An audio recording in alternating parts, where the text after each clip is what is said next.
चुप रहोगे, तेरे बाप का लेके खा रहा हूँ क्या? लेके खा रहा हूँ क्या? लड़कियां तो कुछ बोलेगी क्या? कुछ बोल रहा हूँ?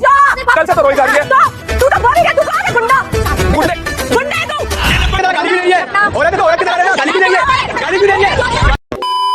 वेलकम टू थोड़ा सा ड्रामा, जहां हम बॉलीवुड और सोशल मीडिया के थोड़े से ड्रामे के बारे में बात करते हैं। तो मेरे प्यारे ड्रामेबाज, आज करेंगे हम डिश 50 शो के फ्लॉप होने की बात, क्योंकि मुझे तो कुछ ऐसा ही लग रहा है इस शो को देख के। भाई, इन लोगों ने इस शो की इतनी ज्यादा पीआर करी थी कि ये रियलिटी शोज में बिल्कुल नया रिवॉल्यूशन लेके आएगा, कुछ नया ही हो जाएगा। और एक्चुअली में 50 कंटेस्टेंट्स के साथ में मुझे भी लगा था कि कुछ अलग होने वाला है, बट जिस चीज का मुझे डर था कि इतने सारे कंटेस्टेंट्स होंगे तो होगा क्या इस शो का, वही हुआ। शो में कोई जान नहीं है। शो बिल्कुल एक ऐसा लग रहा है कि ट्रेन का जनरल डब्बा, सब ठूसे हुए हैं, कुछ समझ में नहीं आ रहा कौन क्या बोल रहा है, कौन क्या कर रहा है, कौन किसकी जेब काट रहा है, कौन किसको मार रहा है, कौन सिंगदाने बेच रहा है, कौन सिंगदाने खा रहा है, कुछ समझ में नहीं आ रहा है। बट शो चलता जा रहा है। हाँ, 2 एपिसोड में तो मुझे ये देखकर लग ही गया था, और अभी भी ये शो इसी तरीके से चल रहा है। तो आज हम इसी बारे में बात करने वाले हैं कि क्यों ये शो बिग बॉस को रिप्लेस करने आया था, स्पिट्सविला रोडीज को रिप्लेस करने आया था, न्यू रिवॉल्यूशन लेने आया था रियलिटी शोज के समय में, और वो ऐसा कुछ नहीं कर पाया, और क्यों ये इतना फीका फीका सा लगता है। सबसे पहली बात तो ये है, too many contestants. 50 contestants, seriously मैं सोच के इनने इतने सारे कंटेस्टेंट्स डाले थे। पर इतने सारे कंटेस्टेंट्स है कि मुझे भगवान की कसम कुछ लोगों के नाम के अलावा किसी का नाम याद ही नहीं है। मुझे लगता है ना, एक रीजन तो ये है,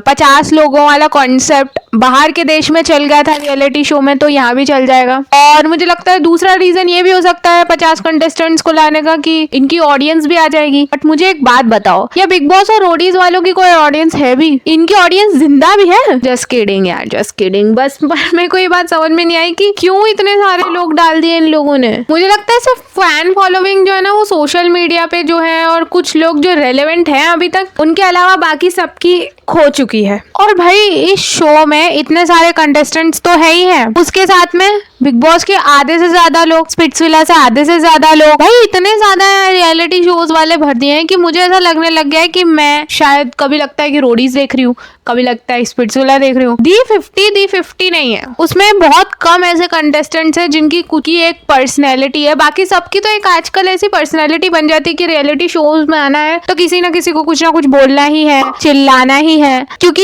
यही वो पर्सनैलिटी दिखाते हैं। और रियलिटी शो का तो एक फॉर्मेट बन गया है, लड़ाई झगड़ा, गाली गलौज, मारा कूटी, बस यही रियलिटी है इन रियलिटी शोज की। इसमें किसी की रियल पर्सनैलिटी देखने को नहीं मिलती। ये सब सोचा के आते हैं कि भाई इसी से हमको वोट्स आएंगे, इसी से हम जीतेंगे, दैट्स इट। इससे ज्यादा कुछ नहीं है। और उसके अंदर 50 लोगों का आना, भाई इतने सारे लोग जब रहते हैं ना शो में, किसी पे भी एक पे भी आपका पूरी तरीके से ध्यान नहीं देता। 2 एपिसोड में 7 से 8 लोगों के अलावा मुझे कोई दिखाई नहीं दिया था। मुझे यही नहीं पता चल रहा था कि और कितने लोग बच गए। भाई भीड़ इतनी ज्यादा है, इतनी ज्यादा है कि कोई बात कर रहा हो तो थोड़ी देर उसके ऊपर कैमरा रहता है, फिर सडनली कैमरा किसी और को दिखाने लगता है। कोई और रूम के अंदर लोग जा रहे हैं, रैंडमली कोई बात हो रही है, वो दिखाने लगते हैं। मतलब वो खुद भी परेशान हो गए कि किस किस को कब कब दिखाएं। जुमा 1.5 साल हुआ है इंडस्ट्री में आए, वो भी रियलिटी शो। उनके पास खुद के पास मैनेज नहीं हो पा रहा है, और उसके साथ में ऐसे लोगों को लेके आना जो हमेशा बस एक ही मोड में रहते हैं। ए भाई, तूने क्या बोल दिया, तूने क्यों बोल दिया, तू ऐसा क्यों बोल रही है, ये क्या हो रहा है, तूने चल निकल, ये सब देख देख के मैं बोर सी हो गई हूँ। और पता है, हर एपिसोड में ऐसा होता है कि मुझे ऐसा लगता है कि 10-12 कंटेस्टेंट्स तो हमें कभी देखने को ही नहीं मिलते। मतलब उनकी तो एक आधी झलक सामने आ जाए, बहुत बड़ी बात है। तो यार ये थोड़ा सा कंजेस्टेड है, और कंजेस्टेड होने के साथ साथ में ना अनऑर्गेनाइज्ड भी है। फिर सेकंड पॉइंट ये भी है कि कॉपीड कॉन्सेप्ट है ये। भाई ये शो इतना ज्यादा कॉपीड है रोडीज, बिग बॉस, स्पिट्सविला से, कि कॉपी मशीन भी शर्मा जाए। भाई पहले से ही देख लो, तुम्हें कॉन्सेप्ट से समझ में आ जाएगा। इसमें इनने ना टास्क रोडीज जैसे डालने की कोशिश करी थी कि टीम्स बनाएंगे, टीम्स के लीडर्स होंगे, फिर वो लोग डिसीजंस लेंगे, फिर टास्क होंगे, फिर टास्क के हिसाब से वो लोग एलिमिनेशंस करेंगे। ये रोडीज का कॉन्सेप्ट है ना। उसके बाद में दूसरी बात आती है, एक घर में 15-20 लोग रख देते हैं और उनके साथ में उनको भिड़ जाएंगे, लड़ेंगे, उनकी खुद की पर्सनैलिटी सामने आएगी, इतने समय साथ में रहेंगे तो पता चलेगा कौन कैसा इंसान है, और 24/7 कैमरा चलता रहेगा। तो ये तो भाई बिग बॉस में भी होता था, और ये इस शो में भी होता है बस 50 कंटेस्टेंट्स के साथ। चल क्या रहा है, मतलब क्यों ये बिग बॉस स्पिट्सविला रोडीज को मिक्स करके एक नया शो बनाने की कोशिश कर रहे थे, वो पुराना ही दिख रहा है क्योंकि ये सब हो चुका है पहले ही, हम देख चुके हैं, हमने ये सब कॉन्सेप्ट्स देख लिए। अब हमें कुछ नया चाहिए था और ये वो नहीं कर पाए। कुछ नहीं है इसमें नया, ऐसा सब कॉपी कॉपी सा ही लग रहा है। और भाई टास्क तो महान ही है। हाँ, थर्ड पॉइंट यही है, टास्क। भाई इतने चाइल्डिश और अनोइंग टास्क है ना, मैं तुम्हें क्या ही बताऊं कि इसमें क्रिएटिविटी के नाम पे पीक क्रिएटिविटी क्या है। इनका पीक क्रिएटिविटी गेम था। Any guesses? सोचा नहीं, क्या लग रहा था मिस्टर बीस्ट वाले कुछ गेम्स खिलाएंगे कुछ अलग तरीके से, या कुछ होगा, या तुम्हें कुछ कौन सा स्क्विड गेम टाइप का कुछ देखने को मिलेगा। नहीं, ऐसा कुछ नहीं है।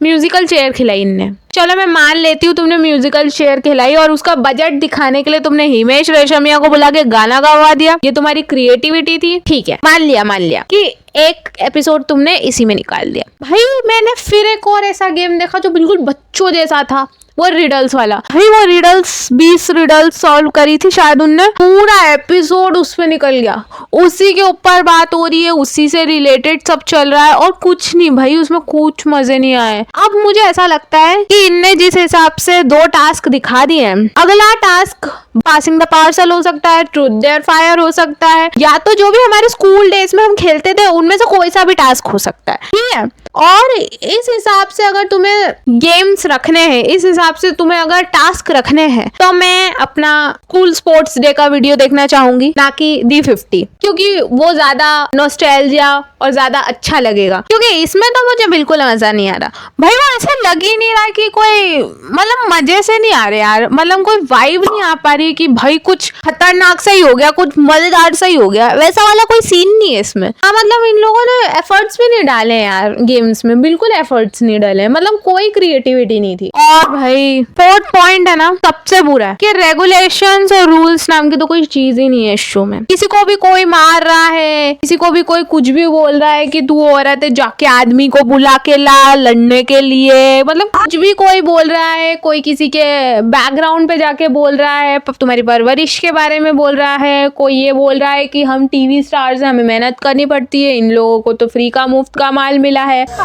कुछ भी करे जा रहा है, कोई कुछ भी बोले जा रहा है, पर इस शो में वो लायन कुछ नहीं कर पा रहा। वो किसी को कुछ बोलता भी नहीं, मुझे ऐसा लगता है, और अगर वो कुछ बोले भी ना तो ये लोग सुनते भी नहीं है। इस जगह तुम सलमान खान को लाके खड़ा कर दो, मजाल है किसी की कोई कुछ बोल दे। अभी वो रजत ने उसको मारा था, अगर यहाँ पर सलमान खान होता और अगर ऐसी कोई हरकत करता जैसे वो पिछली बार बिग बॉस में अशनूर ने अभी करी थी, तो उसको बाहर किया था कि नहीं किया था। अगर यहाँ पे कोई अच्छा होस्ट होता ना तो ये सारे रूल्स एंड रेगुलेशंस फॉलो होते। रूल्स और रेगुलेशंस की बात इतनी ज्यादा पीक लगती है कि तुम इस शो में सिर्फ बाहर की बातें कर रहे हो। प्रिंस नरूला इस पूरे शो में, एल्विश यादव, मैंने इतने रियलिटी शोज देते, भाई तू अपने डिल्यूजन से बाहर आ जा, भाई प्लीज बाहर आ जा, तू कुछ नया कर ले, तुझसे नहीं हो रहा है, तुम्हारा बुढ़ापा आ गया है तो मत कुछ करो, बैठ जाओ चुपचाप, क्यों चक्रा है फालतू में, क्यों इन सब बातों पे सब करना है, होशियारी दिखानी है। अगर फिगर कर रहे हो ये दिखाने के लिए कि प्रिंस को मुझे दिखाऊं, कौन हो तुम भाई, कौन हो?